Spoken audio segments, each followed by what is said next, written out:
Welcome to the MVP Show. In this podcast, I talk with the amazing CRM diva, otherwise known as Sarah. She's a brand new MVP and I'm excited to have her on the show. For full show notes, please visit nz365guy.com/38. Now on with the show.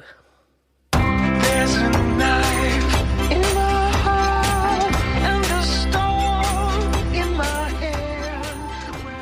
All right, I'm here on the MVP Show with Sarah Jelinek. Now, did I say that right, Sarah? You got it perfect. Awesome job, Mark. Excellent, excellent. Why don't you tell us a bit about yourself, where you're from, what you do, where you live, that type of thing. Sure, certainly. I am, my name is Sarah Jelinek. I am now a technology evangelist at Arctic Information Technology. I currently work for a company that's based out of Anchorage, Alaska. So if everyone thinks, oh, you get to go there a lot and see things, not as often. I work from home in Fargo, but Fargo, North Dakota, to be precise, because I know people don't necessarily always know where Fargo is, even though we have the television series and the movie to help us. Hang on. What's the television series and what's the movie? I don't know either of them. Okay, well, they're both named Fargo, so they're easy to find, and it talks about life in the area, which is not necessarily based in Fargo. There's different places in Minnesota and North Dakota, but you'll hear people refer to the Fargo accent, which I like to break out every once in a while for people. It's just the oh sure, yeah, gosh, you betcha kind of things. It sounds a bit like Scottish in a way. Yeah, it's I think we have a good influence from our neighbors up north from Canada. We have some of Scandinavian influence as well, because we have a large population here as well that came over and established their roots here. So we've got lots of influences. So, but it's a very unique accent, and as I start to get comfortable, I'll probably tend to break into that during our talk today. So I apologize ahead of time if you can't understand what I'm saying. You should go for it. Yeah. And nobody can understand my accent, they tell me, so but they still listen, so it's all good. It's all good. Luckily, I'm picking up every word, so I'm not losing anything so far. Excellent. So tell us about what is so amazing about Fargo. Well, my family is not too far from here. I grew up in a small town, probably about 150 to 200 people when I was growing up. There's about maybe 80 people there now. My parents still live there, so it's about 160 miles away from here, about 2 hours or so of a drive. Is this like Pisk? P-I-S-E-K? P-I-S-E-K. Yeah. So it's actually. Go ahead. Go. How do you say it? You say it Pizik. Pizik. Okay. Yes, there's actually a city in the Czech Republic that has the same name.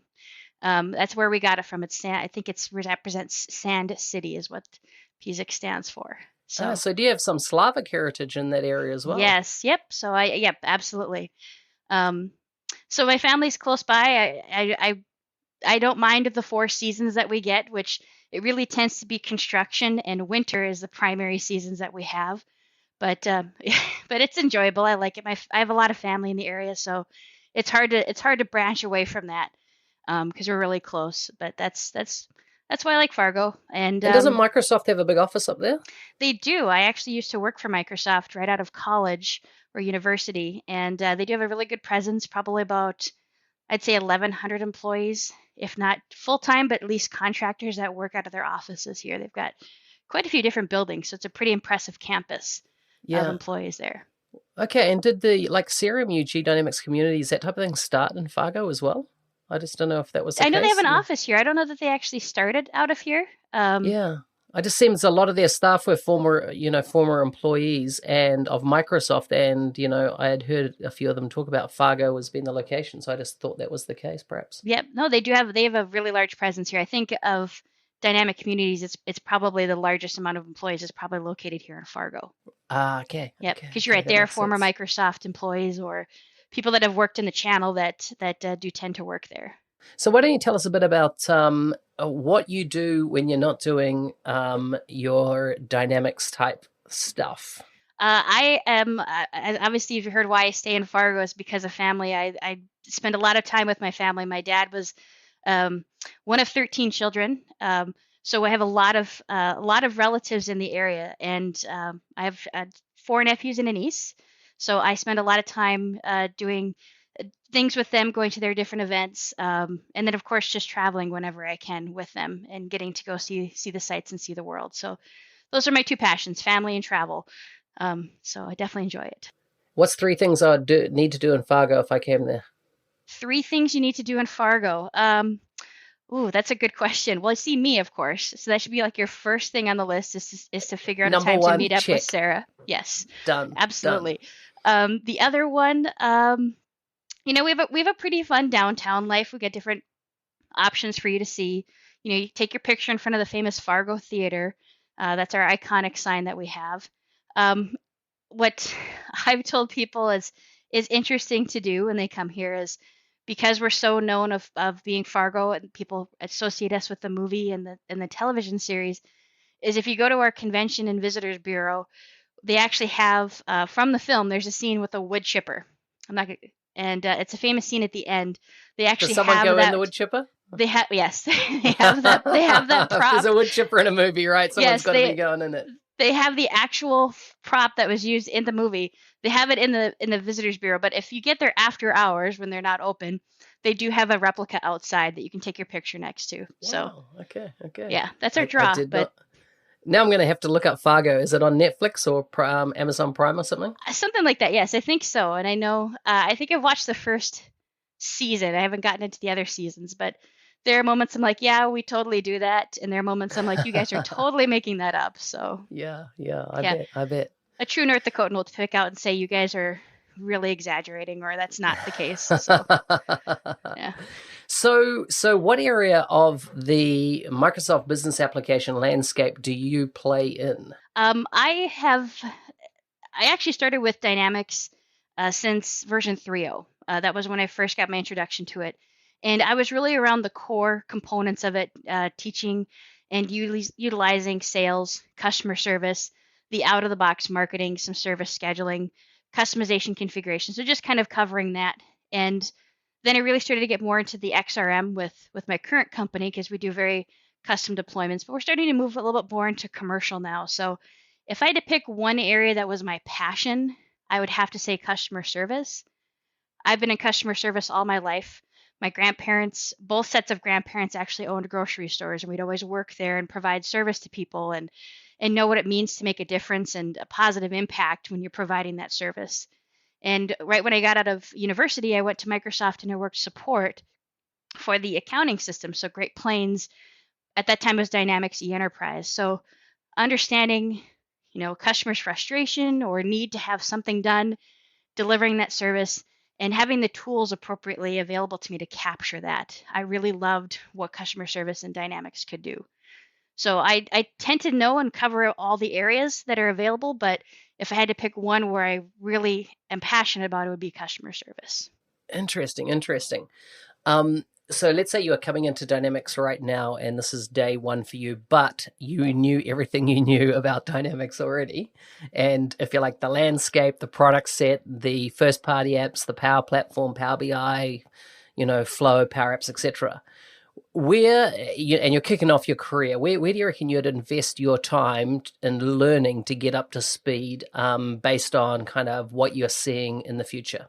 Obviously, working with the Power Platform is going to be a significant, I think, because when people, I think, first looked at Dynamics, they see this big application, this big product, all these different features. Do I use this or do I not use this? What's this marketing thing that I see in my sitemap? That do I really need this? Being able to really create, custom tailored apps for people that they can use, and having the capability to create your own user interface with that too, if you want it as well. I think that's an area where it's really gonna grow. Because you'll have people like me that will still know everything else, and you like that will know how everything else works. But being able to just create that one piece of software that someone needs right away, and making it usable and available on mobile apps, and streamlining it for what the user is going to need to do, I think it's going to be a huge area. Yeah, interesting. Yeah, it's definitely an interesting time, and what's coming up, and what's coming, if you like, down the pike. It's quite exciting, and how everything is stabilizing out. Listen, you just recently became an MVP. Yes. Tell me, what was that like, and is it worth all the hype? Yes, I did. I was actually awarded in June of this year, and it was exciting. It's one of those that you have people that say, "Oh, I'm nominating you. I really think you should be an MVP," and you think about it. Then it's at that moment when you don't expect it. You're completely just like, "Yep, if it happens, it happens. I'm just going to keep doing my day to day," and then you get that email or that notification. You're just like, "Wow."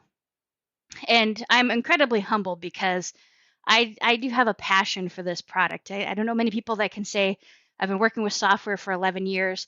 This particular piece of a solution of an application to have that passion for this many years and continue to see the improvements and see how it can help people. I was very honored to get that award, and I think it's worth it. It's like drinking from the fire hose of just all that's out there and trying to keep up with it and trying to share that information. That you're doing before you have the award, and now to do that and still try to keep up to date and being able to provide that appropriate feedback and continue to evangelize. It gets a little bit more overwhelming because of all the information that's coming to you and all the information that you just want to be able to continue to share and learn and get ready to continue to evangelize. It's worth it. I think it's definitely worth it. So when you say drinking from the fire hose, are you saying that now you become an MVP, you've got access to these, you know, other channels that are, of course, under NDA, and you're saying that there's so much content, or what's your feeling there, as in when you're talking about this fire hose? I think there is so much content. There's so many exciting things. You're part of a network you're part of a huge network to begin with of all the people that utilize and implement Dynamics 365. But now you're part of a network of people that take it to the next level, and they're just diving into things and figuring out how does this work? Why does this work? Why am I getting this result? And you're learning so much. There's so much communication going back and forth with this network that um, it's a matter of, okay, how do I consume all this? How do I, do I need to do something on this now? Is this something I need to worry about? Is this something I should explore? Is this something that does it really apply to me? It's just an information overload, but it's a good information overload. I know that I can come back, or I know who to talk to. I've got other wonderful resources now in my network that are really helpful. That it's easy to build those relationships and then continue to help people get the success that they deserve when they work with this product. Yeah, so true, so true. So you're also a trainer as well, is that right? Yes, actually, I've been training on Dynamics for over 11 years, so that's kind of where I started, is focusing on training and using and implementing Dynamics 365 or CRM at the time. And so tell us a bit about what I really want to know is from, you've come from a time period, or a period of time where, instructor-led training, and I often ask people this question, that dealing with learning, where everything was kind of like in a classroom, and it was visceral, you had backwards and forwards with your students, that type of thing, and learning transfer happened. It's a transfer of that tacit knowledge because you're connected, you're together, and Right. the learning happens. Now we live in a world where it's costly to knock somebody out of consulting for a day to do a day's training, let alone 5 days training, like some of the old Dynamics courses back in the day. And we're seeing e-learning becoming much more prevalent, or virtual learning sessions. How do you find that affects learning, just from your experience? hmm That's a great question. I think you're right. I was available back in the day where we had the instructor led courses, and I think you're able to create those connections. And there's connections I've made, I still have, that I still interact with former students and or attendees of my sessions, and being able to build that network is incredibly helpful. I think e-learning is great because, like you say, it's hard to step away for a day to do that consulting, and it's great because how it's broken out. Like, let's talk about Dynamics Learning Portal as an example. You've got smaller sessions, sometimes up to 20 minutes, sometimes a 5-minute video. You got different lengths, and you have the capability to zero in on the topic that you want to know. So for those of us that continue to stay in the area of Dynamics, and we recertify every time there's a new exam, there might be some new content I want to learn. I can just focus on that. I know everything else. I don't have to spend 8 hours watching videos. It might be an hour instead. So I think being able to have that focused content is really huge. But you do start to lose those connections, because as an instructor-led training, you have the capability to speak to your students from experience and say, I ran into this implementation and we found that this was a limitation, but we used this in Dynamics to achieve that, to overcome that. And you don't quite get that capability so much in an e-learning. If you do virtual instructor-led, you might have a little bit more, but then you've got time that you're focused on trying to cover so many modules within a certain amount of time. And I think you still have that capability, but then again, that's hard for people to take away even 3 hours out of their day to sometimes attend a virtual session. But it's just the way that we're going these days. And with people, their attention spans are shortening as well with all the amount of information that we have. So it's a little bit more difficult to try achieve that, but it's doable. So true, so true. I find that you as an instructor, you also can't see the people that are kind of are struggling with the concept because you're not getting those facial things of, okay, that person's not getting what I'm saying, so I'm going to drill into details. Not even that people are asking, like, because you have different personality types and not everyone is forward and going, hey, can I have help with this? And because you can't see that visual element, it's hard to then do that knowledge transfer. That's what I've found. Absolutely. I mean, with virtual, you could potentially do some webcam, but not everyone wants to share their webcam because they might be distracted. They might be getting a phone call in the middle of your lecture, and they don't want you to see that. So, you're right. There that we do lose that element of, is my audience grasping this? Absolutely. It's interesting. I don't know. Have you ever played with Zoom.us? Well, yeah, actually, we have. Have not actually run a meeting myself, but I've been in a few different sessions where that's been used. And that's actually a pretty sharp tool. I actually like that. I love it. I have a full paid up subscription for it because I just find it so good, and I just more and more I have gone to video calls because the communication I feel is so much better, even one on one. And people, I'll put my camera on and theirs won't be on, and it changes the level of communication that you can have with somebody, especially when there's more than one person in the room, because people are a lot less likely to get distracted.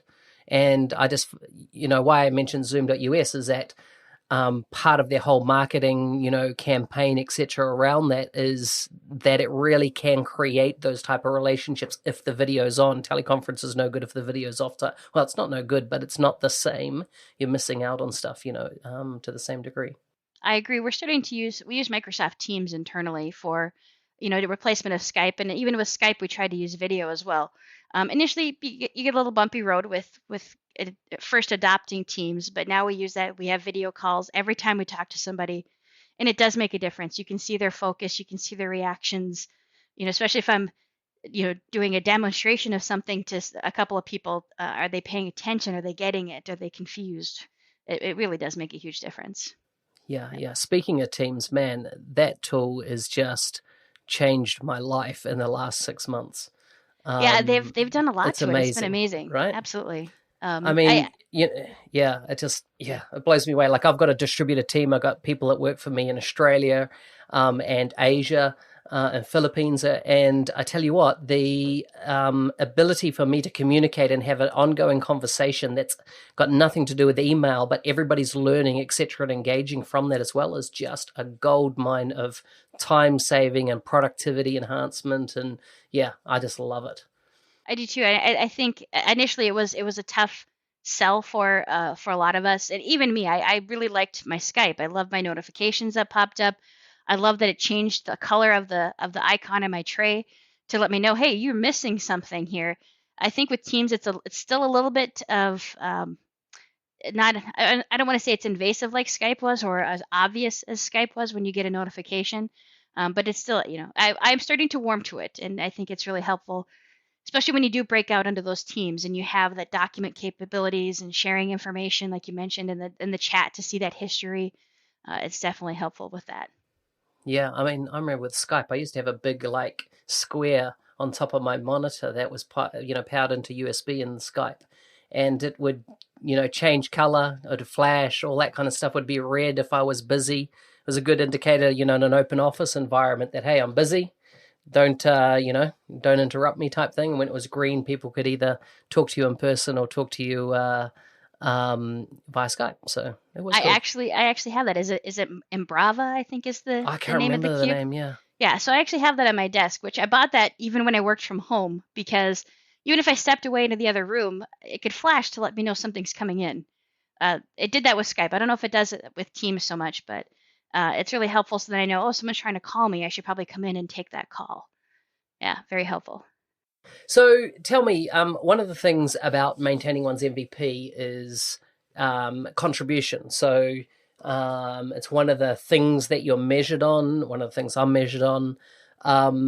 Tell me, what's your perception of this contribution? Kind of what works for you? Not I'm not so much interested in what other people do, but really what have you found works for you? Because everybody is so unique in this area, and so yeah, tell us a bit about that. Well, I'm part of the At Your Service podcast with Sean Tabor and Scott LaFontaine, and I love it.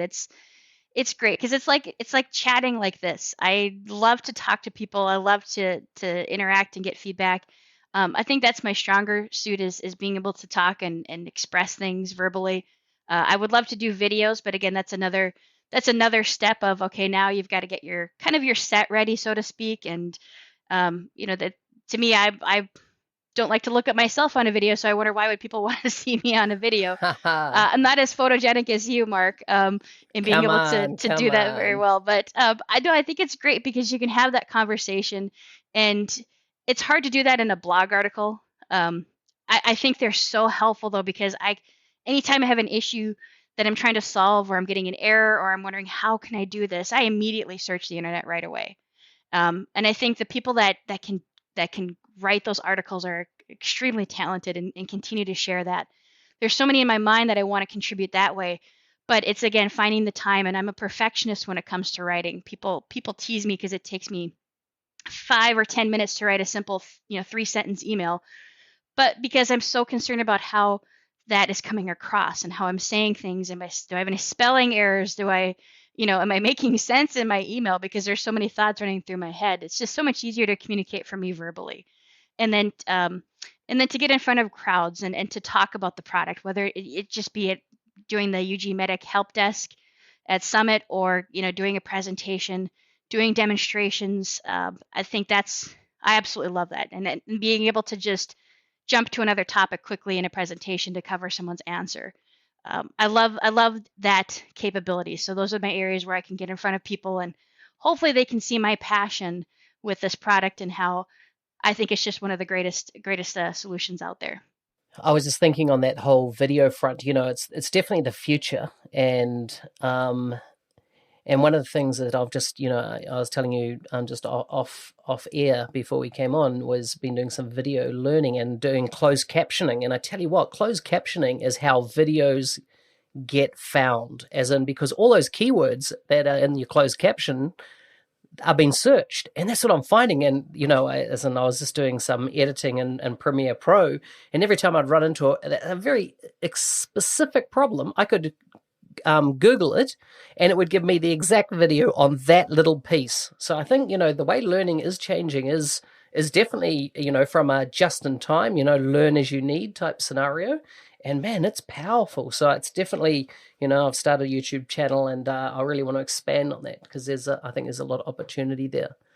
But tell me, we're just about coming up to our time's up time. I'm going to ask you a couple of quick fire questions. So first of all, what would you tell your 20-year-old self to avoid My or do? 20-year-old self to avoid Or do?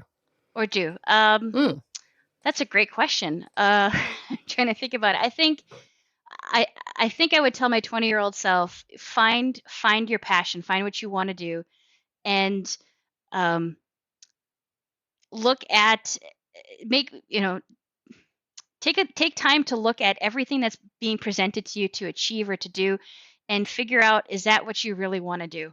Is that the path you want to go down? I thought I always wanted to be in support, but as I came later in life, I realized I really love training. I love showing people the good things and hopefully answering those questions before they become problems and someone gets irate and hates something. I realized that was my passion. So I would have loved to have tried to find a way to go down that path, but my time and support was huge. I can't say that was a bad decision, but look at it as, is this something you really want to do, or do you feel like you need to do it because it's going to advance your career or potentially get your promotion and you're just still not going to be happy when it comes down the road? So I know you said that was a quick question. I'm It's probably good. not No, providing quick answers. it was a quick but- question, but it can be a long answer. That's Okay. all good. All right. I'm not So, going to get penalized or lose points for that. That's good. Yeah, if you could relive one moment in your life, what would it be? What would you go back to and relive again? Oh, wow. These are really thought-provoking questions. I love them. It's an event that actually I do tend to relive every year, and it's a get-together. There's a bunch of us CRM consultants that we're called the CRM ladies, that we get together every year. We pick a location somewhere, rent a house, and just get together and we talk about life and work. And that was one of the most impactful moments of my life. And luckily I do get to continue to relive that every year and get together with them. And, just being able to meet with someone that knows exactly what you're going through and, to help discuss your career options and discuss your job and find ways that you can continue to improve yourselves and then also help people improve their lives as well. It's a moment I luckily get to relive every year. That's awesome. So, do I know any of the other ladies that I think you attend know this every this single little... one of them. Yes. Oh, is that right? Yes. So this is a little annual thing you do, and it's like no males allowed. Right. It's called the Women's International Networking Event. The acronym is actually WINE, so you can imagine what we consume a fair amount of. Are you telling me Juliet came up with that name? Actually, Julie was one of the people that agreed on the name. I think it was a friend of ours, Glennis, that came up with it, but it's That perfect. is awesome. Yes. So yes, Perfect. she is one of the founding members of the Women's International Networking Event. Absolutely. That is so cool. That is so cool. Listen, has been, in your career in Dynamics, has it taken you to places, and I'm talking about travel, that you perhaps wouldn't have if you had, been in another role? It has. I actually had the opportunity to travel to India. I want to say it was 2014. I get my years mixed up. I'm not one of those people that can remember those details, but it was a very short trip, and I got to travel there, and it was a wonderful experience to do a big international trip on my own, to travel there, to see the sights. It was fun. And so were you working as well? I was working, yes. I was a consultant and was actually delivering a class, and I know I'm going to say the name wrong. People say it a couple different ways: Hyderabad or Hyderabad. No, Hyderabad is what I would have thought it is. And, I've always said it that way, and then I've heard people say it the other way, and I'm like, let's see if we have anybody jump on and make some comments. I've never been to India. Was it amazing? It was, and I wish I would have had a little bit more time to see the sights, but it was a last minute quick trip, and then I had to get back. I was actually had some other work obligations I needed to be back for, but it was a great experience. It was in April, which apparently is their hottest time of the year, so I would have loved to have gone out a little bit more at night when it was not so hot and to see the sights, but it was a great experience. Excellent. That's so cool. That's so cool. Hey, Sarah, it's been great chatting to you. Our time is up. I know we just spent some time together a couple of weeks ago, but I look forward to catching up with you at Ceramugi in Phoenix. I'd say will be the next spot. Yes, I'm very excited as well. I hope anyone that's listening to this, if they're on the fence, just go. It's worth it. It's worth every moment you can spend there. If you don't go to all the sessions, just the people that you get to meet is worth it. Excellent. If people want to find you online, where can they find you, Sarah? Well, I have a Twitter handle that I don't give as much love to as I would like to. It's at Dine365Diva. You can also hear me on the At Your Service podcast through CRM Audio. And you also can find me on LinkedIn. Happy to connect with people there as well. Hey, thanks for listening. If you enjoyed the show, please subscribe and leave feedback on your favorite podcast app. Full show notes can be found at nz365guide.com/38.